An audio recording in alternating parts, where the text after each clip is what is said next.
7, 8, 6, English point.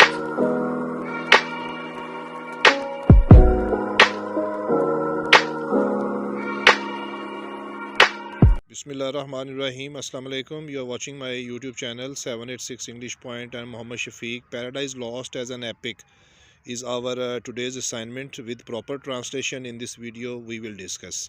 So let us start this assignment. According to Aristotle, an epic is a long narrative poem. Aristotle के मुताबिक एक लंबी बयान या नज़म जो है उसको हम एपिक कहते हैं. इन वर्स पोइट्री में एम्बॉडिंग जो अक्कासी करती है the tragedy of a conspicuous person, एक मशहूर शख्स का अलमिया who is involve in adventurous events, जो शामिल होता है ख़तरनाक वाक़यात में, एंड मीट्स ट्रेजिक फॉल, और जा मिलता है कलमनाक अंजाम के साथ, on account of some error of judgement, अंदाजे की गलती की वजह से, जिसको हमाशिया कहते हैं. Which throws him from prosperity to adversity, जो उसको खुशहाली से गुर्बत की तरफ फेंकता है. His death is not essential, उसकी मौत ज़रूरी नहीं है. The subject matter of an epic is of a great and momentous importance. Epic का जो मौजू होता है वो बड़ा आला और अहम होता है अहमियत में. That is why it is usually written in grand and bombastic style, इसलिए इसको आमतौर पर बड़े और बोम्बास्टिक अंदाज में लिखा जाता है. The great examples of classical epics are the Iliad. जो क्लासिकल एपिक्स लिखी गई हैं उनकी बेहतरीन मिसालों में एक इलियड है, and the Odyssey of Homer which have no parallel, जिनका कोई मुकाबला नहीं. In any other language, in Latin the Aeneid by Virgil is almost equally famous, और एनियड जो विर्जिल ने लिखी है लतीनी ज़ुबान में वो भी बहुत मशहूर है.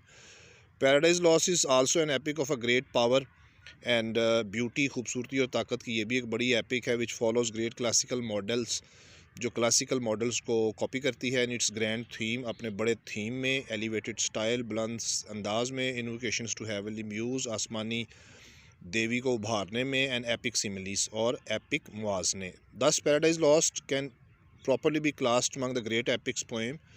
पैराडाइज लॉस्ट को मुनासिब तौर पर क्लासिकल एपिक्स के बराबर रखा जा सकता है. It is the Lofty expression, ये एक बुलंद इजहार है, ऑफ अ ग्रेट जीनियस, एक बड़ी जहानत का, written on a unique event, जो कि एक मुनफरद वाक़े पर लिखी गई है. द फॉल ऑफ मैन, और वह है इंसान का ज़मीन पर गिराया जाना. द ड्रामेटिक पर्सोने, इसमें जो अमल करने वाले किरदार हैं, of his epics are God, Satan and man, and the loftiness of theme, और बुलंदी थीम की, can be very well be जज फ्राम इट्स सब्जेक्ट, इसके मौजू से समझी जा सकती है. The subject is drive from the Old Testament, पुरानी टेस्टामेंट बाइबल से लिया गया है.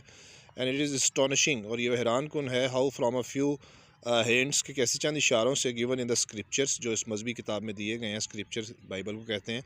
Milton raise so complete, Milton ने कितनी मुकम्मल तस्वीर खींची है, एंड रेगुलर स्ट्रक्चर, और एक बाकायदा उसका ढांचा बनाया है. This indicates the fertility of his imagination, उसके तख़य्युलात की ज़रखेज़ी की तरफ इशारा है. And the resourcefulness of his skill, उसके हुनर के वसाइल की तरफ इशारा है. Followings the tradition of classical epic की रवायात को फॉलो करते हुए, Milton states the theme of the poem at the very outset, आगाज़ में ही उसका थीम बयान कर देता है. Of man's first disobedience and the fruit of that forbidden tree whose mortal taste brought death into the world, and all our woe with loss of Eden. The subject thus is transgression, जो मौजू है वो है transgression, यानी अबूर करना, committed, हद पार करना. Committed by Adam and ewe, जो हमारे मामा बाबा ने की. इन eating the fruit of the forbidden tree, मना की हुए दरख्त का फल खाया. एंड देयर सब्सिक्वेंट एक्सपल्जन, और उनकी आने वाला एक्सपल्जन्स, उनको निकालना फ्रॉम पैराडाइज, जन्नत से. The characters in a classical epic और traditional epics are generally portrait as a man of heroic proportions. किरदार जो क्लासिकल और रवायती एपिक्स में आमतौर पर अक्कासी की जाती है वो man of heroic proportions, hero जैसी जिसामत और तनासब और वसअत के लोग होते हैं. एंड गॉड लाइक मोल्ड, और देवताओं की तरह उनको ढाला जाता है. And inspire a feeling of awe, हैरत की फीलिंग्स आती हैं उनसे, एंड ग्रैंडूर और शान शौकत की. Not only the protagonist but other are also built on a grand scale, ना सिर्फ हीरो बड़े की बड़ी अक्कासी की जाती है, बल्कि बाकी किरदारों के भी बड़े पैमाने पर किया जाता है. टू सूट द थीम, ताकि थीम को सूट कर सकें. As already indicated above this epic, जैसे कि पहले बयान किया गया है कि ये एपिक घूमती है around the character of God, Satan and man, and the background is that of the whole cosmos, और सारी कायनात इसके पस मंज़र में मौजूद है. दस the personage involve in the epic, जो किरदार इस एपिक में मौजूद हैं, आर इटर्नल इन्फिनिटनेस, लामहदूद हैं. Set against the measureless space, लामहदूद खला के आगे उनको पेश किया गया है. Satan is a fallen angel, एक गिराया हुआ फरिश्ता है। He is mortal and of vast dimensions, वो लाफानी है और बहुत वसी पैमाइश रखता है। And the detail description of his moon like shield, और चांद की तरह उसकी वसी shield. And the tallest pine, और लंबे लंबे दरख्त लाइक स्पीयर, नेज़े की तरह। Speak volume of the dimension of Saturn, शैतान के पैमाइश के वॉल्यूम साइज़ पे बात करते हैं। हिज करेज, इनविंसिबल विल, उसकी हिम्मत, ना हारने वाली मर्ज़ी, और उसका डिटर्मिनेशन, इरादा। हिज क्वालिटीज़ ऑफ लीडरशिप, उसकी रहनुमाई करने वाले रहनुमा की तरह की खूबियाँ। हिज वॉर लाइक स्पिरिट, जंग की तरह की रूह। Are presented not to glorify, पेश की गई हैं ना सिर्फ बढ़ाने के लिए।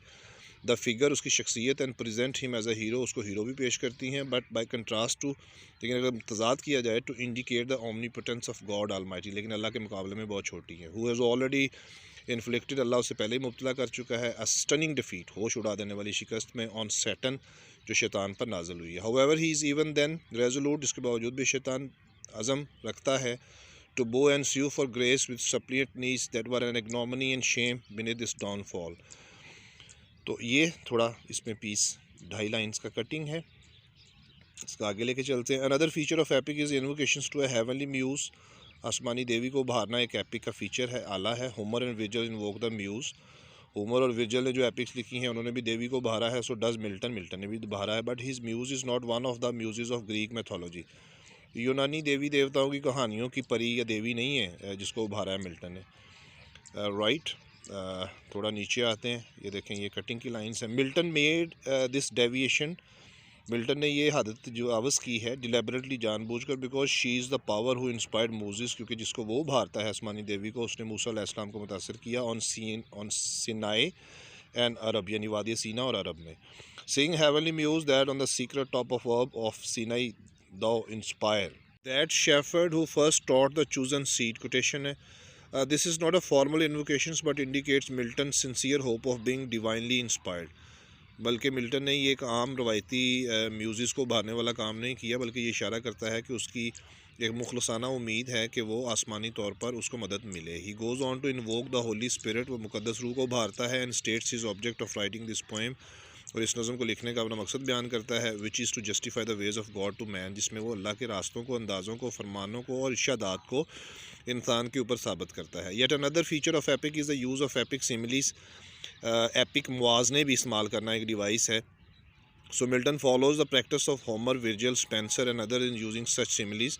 तो मिल्टन ने मशक की है होमर की तरह, विर्जिल की तरह, स्पेंसर की तरह सिमिलीज यूज़ करने की। Rather he borrow some from them, बल्कि उनकी राइटिंग से भी उसने कुछ उधार ली हैं। ये एक दो लाइन्स कटिंग है, नीचे ये देखें। फॉर एग्जाम्पल, एक एग्जाम्पल है। इन द फॉलोइंग लाइन्स, मुंदरजा झैल लाइन्स में he compare Satan's huge bulk, वो शैतान का मुआजना करता है उसके बड़े जिसामत का, विद ह्यूज लिवेंथन, एक बहुत बड़ी मछली के साथ। ये उसका उसकी कोटेशन है। हज़रत यूनुस अलैहिस्सलाम जिस मछली के पेट में रहे थे उसका रेफरेंस दिया। To convey the idea that Satan's followers are innumerable, इस बात को वाज़े करने के लिए कि शैतान के पैरोकार कितने थे, लातादाद थे, innumerable. We are told his legions, हमें उसके ग्रुप के बारे में बताया जाता है। लाई स्टंड, जो पड़े हुए थे। थिक एज ऑटमन लीव्स, ऐसे गाढ़े थे जैसे ख़ज़ां के पत्ते होते हैं। दैट स्ट्रू द ब्रुक्स, जो हरकत करते हैं, स्ट्रू ब्रुक्स नदी में। इन वलम्बरोसा, वलम्बरोसा एक बहुत दुनिया की बड़ी नदी है, इसमें ख़ज़ां के पत्ते गिरते हैं तो बहुत मिकदार में लगते हैं, तो उसके साथ इसको कंपेयर किया। ये नीचे भी जी उसी को क्रिटिसाइज, उसी को एक्सटेंड किया हुआ है, लेकिन हम यहाँ से लेंगे। The fallen angels are again compare to locusts called up by Moses, गिराए गए फरिश्तों को दोबारा फिर कंपेयर किया गया है टिड्डियों के साथ, और हज़रत मूसा अलैहिस्सलाम ने जो बुलाई थी। Here the impression is not only of the vast number, यहाँ बड़ी तादाद की तरफ इशारा नहीं है, बट आल्सो द ईवल, बल्कि बुराई की तरफ, which is associated with locusts, जो टिड्डियों के साथ मुंसलिक है। And which is the chief characteristics, जो एक अहम खसूसियत है of the followers of Satan, शैतान के पैरोकारों की। There are echoes of classical epics in book one में क्लासिकल एपिक्स जो पुरानी लिखी गई हैं उनके इशारे हैं, echoes. The first physical attribute of Satan, शैतान की पहली जिस्मानी खूबी। As he मर्जिज from the burning lake, जैसे वो जलती हुई नदी से उठता है, मर्जिज उभरता है। गोज़ टूवर्ड्स द शोर, और साहिल की तरफ जाता है। शोज इज इनॉर्मस साइज़, उसका लामहदूद साइज़ जाहिर करता है। फॉलोइंग क्लासिकल ट्रेडिशंस, पैरवी करते हुए क्लासिकल रस्म रवाज की।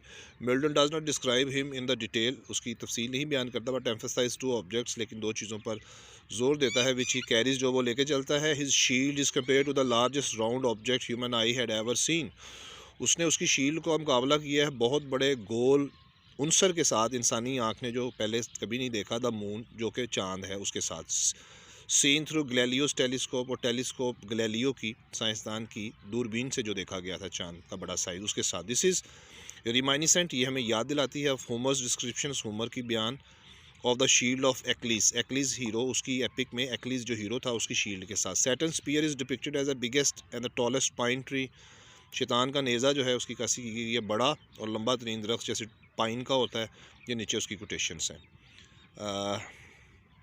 नीचे फिर ये देखें आप, कटिंग चल रही है।